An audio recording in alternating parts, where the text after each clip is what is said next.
머스킷이 등장하고 기사라는 직업은 사라졌습니다. 하지만 직업이 사라진 것은 아닙니다. 그 자리는 총검으로 무장한 군인들이 대신 차지했습니다. 직업은 고정돼 있지 않습니다. 끊임없이 사라지고 생깁니다.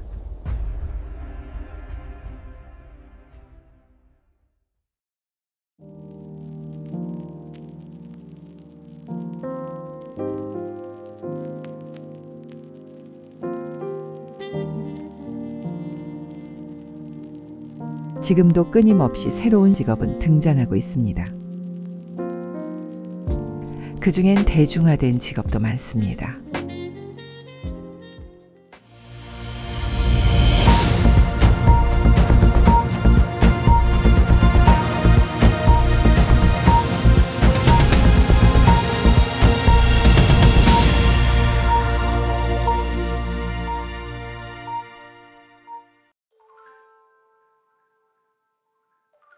신직업은 시장과 선순환하면서 경제 효과를 창출해내고 있습니다. 커피를 추출하는 바리스타.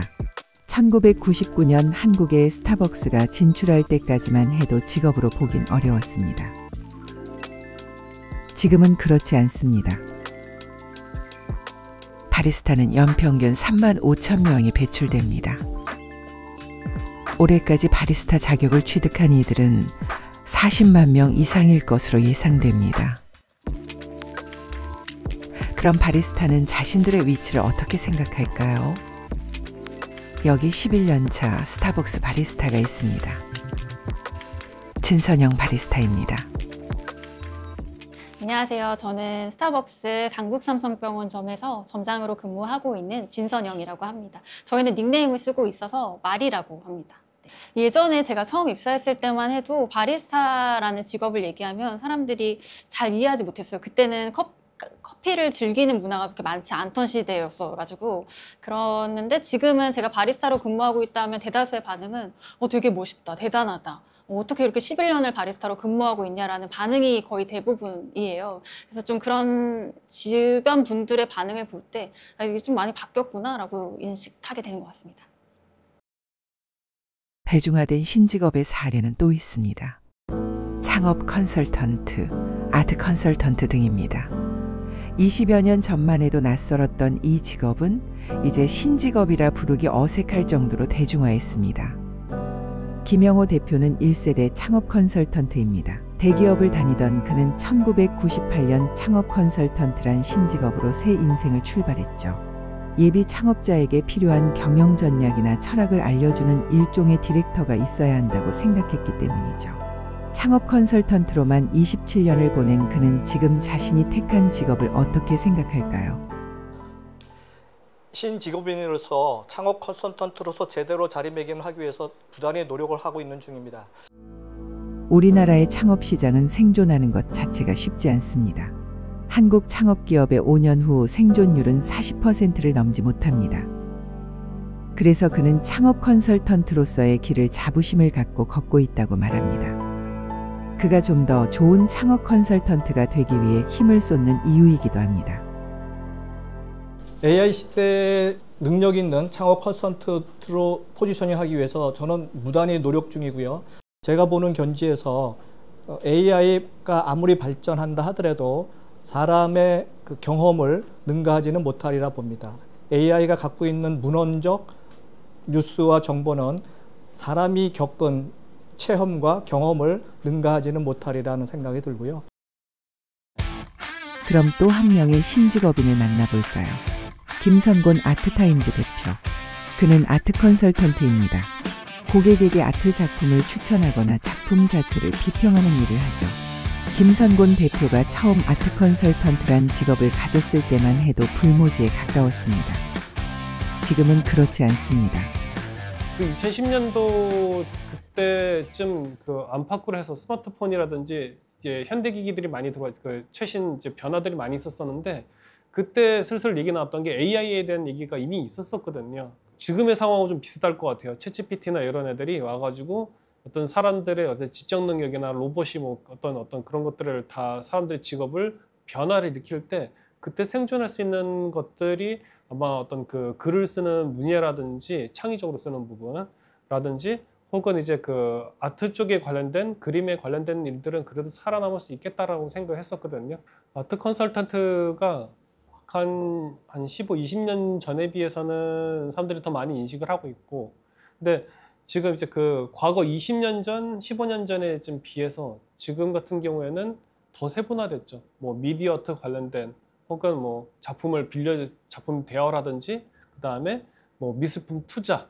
뭐 요즘에 보면은 한 이제 그 소더비 크리스티라든지 뭐 K 옥션, 서울 옥션에다가 작품 비싸게 팔 수 있어가지고 뭐 수익을 얻게 한다라든지 영역들이 굉장히 세분화됐어요. 지금 거의 창직 개념에 가까웠죠. 그거 절대 후회 안 하죠. 너무나도 잘했다 생각하고 있고요.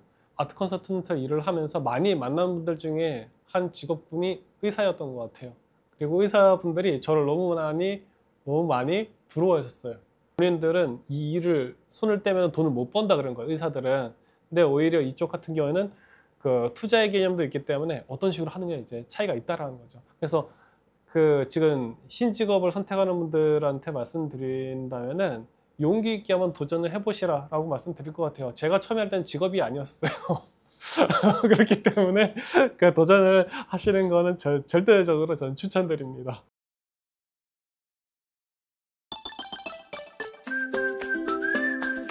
시장이 신직업의 확산을 유도하고 그런 신직업이 또 다른 시장을 창출한 사례도 있습니다.